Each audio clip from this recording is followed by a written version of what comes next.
Dear Patriots, before the news starts, please subscribe to our patriotic channel by clicking the subscribe button. Give us a thumbs up to this video. Don't forget to leave your opinion below in the comments section. Share the news on Facebook and Twitter so your friends see it. Thank you. Victims outed Chris Matthews as an abuser, just said what happens when he turns on you. Sexual misconduct scandals have now cost many notable left-wing politicians and media personalities their careers, including Harvey Weinstein, Kevin Spacey and, of course, Franken. Now it appears that MSNBC blowhard Chris Matthews is the next to fall, after unsettling stories came out from his female victims about how he treated them. Beyond sexually harassing women, Matthews' female victims, who chose to remain anonymous to not risk their own careers, stated that Matthews used to throw objects and belittle his employees and his guests alike. Said one former producer of his show, "I would describe it as verbal abuse. The screaming is beyond the screaming you've ever heard. You just feel so under attack." Another stated about the MSNBC host who pretends on air to be a defender of women, "He did it so openly. It's not just sexual harassment. What are you supposed to do when somebody is verbally abusing you and attacking you this way?" A producer told how recently on his show Matthews screamed at a female staffer so intensely, calling her an idiot and worthless that they had to stop the shoot. Said the hardball producer, "Seeing it would have made you shudder. You don't forget something like that." Sadly, MSNBC's HR department has been known to defend Matthews over the women who work for him. The producer stated, "Their common first instinct is to protect the talent, no matter what the complaint, and then turn the victim into the problem. When he turns on you, look out. All they do is protect him. All they do is protect him from himself. No other workplace like this exists where you can get away with that. Do you think abusive misogynist Chris Matthews should get fired?"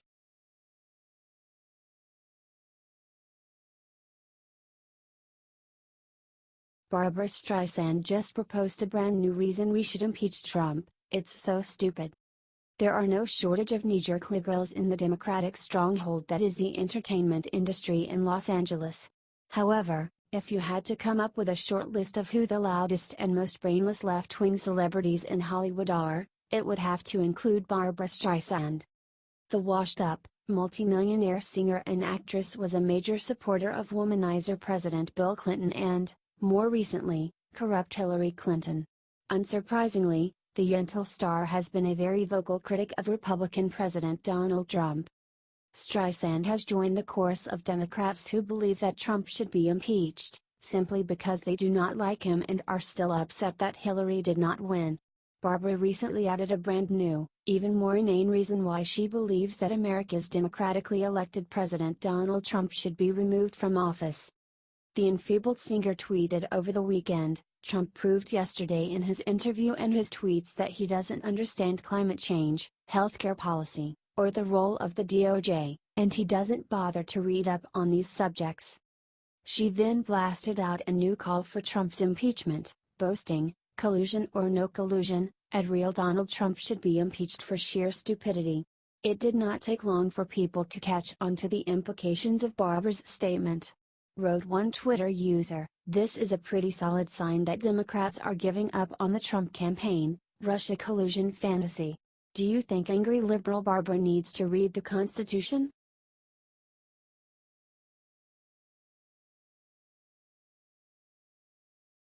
Democratic Congressman goes after 11-year-old Barron Trump in vicious rant. Democratic Representative Steve Cohen decided to attack President Trump in a personal tweet with Barron. Even though Cohen has no insight into President Trump's family life, he accused Trump of being a bad father to Barron because he spends time golfing. Like many Democrats, he attempted to use 11-year-old Barron as a political pawn. He paid the price for this. He golfs when he could be reading or be in church or be with his family. Never see him with Barron. You'd think he'd be golfing with Dad occasionally, but narcissists only engage in activities where they are the show. No movies, sports viewing either, just Fox. He will start a war," tweeted Cohen. Cohen argued with multiple people who called him out. including a Muslim woman named Mary Caliph. He assumed she would be on his side because she's a Muslim. She was not. You're not qualified to call anyone a narcissist, which is a medical designation. You attacked a child and you were wrong. Leave children out of your vitriol and hatred, tweeted Caliph. Okay, he is self-centered. Don't need to be a dog for that. Didn't attack a child nor put him in vitriol and hatred. It's you conjuring that up and others of similar tastes. Didn't lash out at you, a Muslim woman either. In fact, I'm against the Muslim travel ban, tweeted Cohen. I appreciate you coming towards me in peace concerning a medical diagnosis. You shouldn't bring up his child. Period. As a Muslim, I find distaste that you calling a travel ban a Muslim ban. Don't assume because I'm Muslim I'm soft on borders or vetting, responded Caliph.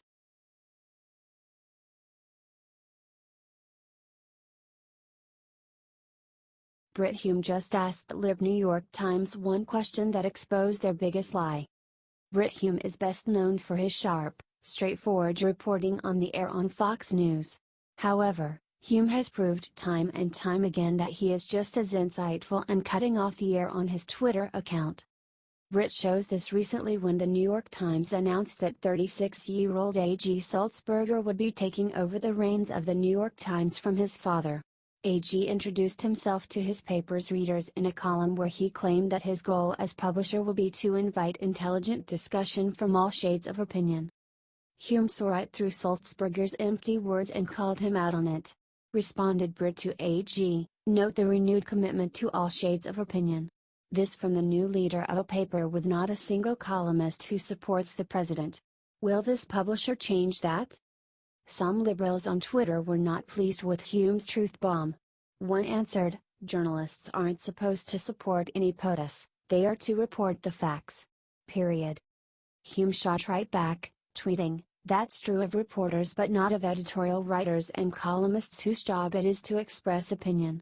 That's what he means by all shades of opinion, which certainly are not represented in the Times today. How much do you love Brit Hume for publicly holding the anti-Trump, liberal bias New York Times out like this?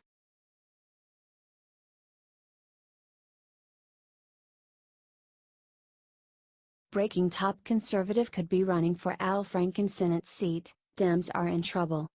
Harvard-educated former Saturday Night Live comedian Franken was one of the Democrats' nastiest attack dogs when it came to trying to block Republican President Trump and his bold agenda last year. Thankfully, Senator Franken decided to step down after sexual misconduct claims, and Republicans will no longer have to put up with him in the Senate. Minnesota's governor decided to choose Democratic Lieutenant Governor Tina Smith to serve out the remainder of the actor's Senate term. Democrats, who barely won Minnesota in the 2016 presidential election by the thinnest of margins, are acting like keeping Franken's vacated seat is a given. However, they were just given a serious wake-up call when popular former Republican Congresswoman Michele Bachmann announced that she was mulling running for the Senate seat when Franken's charisma-free replacement comes up for re-election. Michele recently told Pastor Jim Bakker that, despite not being successful in her 2012 presidential bid, I feel like I was wildly successful. I didn't win, but I moved the debate. So I didn't shed a tear when I left the contest because I felt like I fulfilled the calling that God gave me. She mentioned that she had people contact me and urge me to run for that Senate seat. Bachmann asked, so the question is, am I being called to do this now?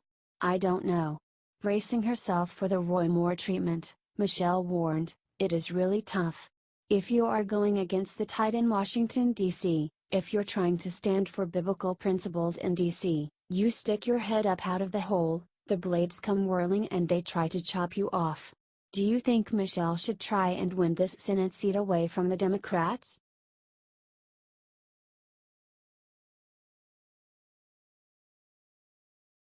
Nikki Haley just announced what the punishment will be for UN countries who voted against America.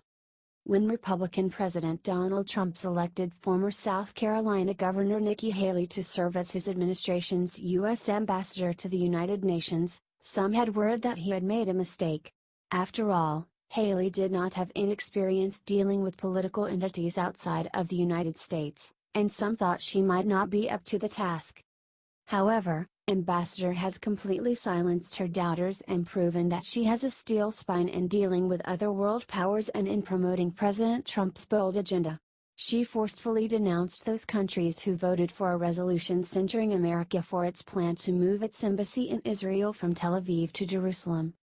In another act of strong diplomacy, Ambassador Haley followed this up by stating how America would treat the countries that voted to try and defy it. In this case, Haley declared that America will conspicuously snub them from attending its events. Stated Nikki, "As I said in December, we won't forget the Jerusalem vote. To that end, tomorrow night, we are having a reception for the countries who chose not to oppose the U.S. position. This is a great sign of U.S. friendship, and I look forward to tomorrow evening. We hope to see more of this in 2018. She added, "The United States is asked to do a huge amount around the world, and we are happy to do that.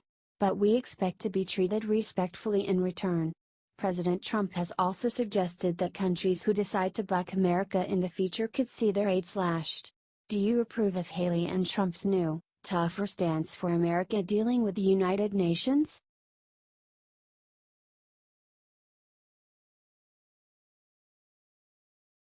Chelsea Clinton just wished Happy New Year to the Church of Satan. It's crazy.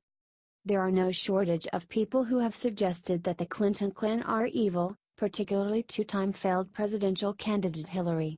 Hillary's attempts to prove that she is a church-going devout Christian who knows and understands the Bible also all fell flat. It should probably come as little surprise, then, that the Clinton soul spawn Chelsea would go out of her way to go on Twitter and wish the Church of Satan a Happy New Year. In a tweet that had many on both sides of America's cultural divide scratching their heads, the former first daughter tweeted back at the Church of Satan's official Twitter account and others, replying to @ChurchOfSatan and 5 others, "It's been so long. Happy New Year." Clinton attempted to play off the turn of events as a total mistake that was carried out by pranksters online who included both the Church of Satan and a rogue account for the restaurant Hooters on Chelsea's Twitter threads. She tweeted to her liberal friend Chrissy Teigen, in 2017, @ChurchOfSatan and I were put on a few threads together. In 2018, it''s. At Hooters. What a time to be alive, Chrissy. For their part, the Church of Satan acknowledged Hillary wishing them a Happy New Year and replying to @Chelsea Clinton and 5 others, "Same to you, here's to a great 2018. Do you find it unsurprising that Chelsea would send holiday wishes to Satanists?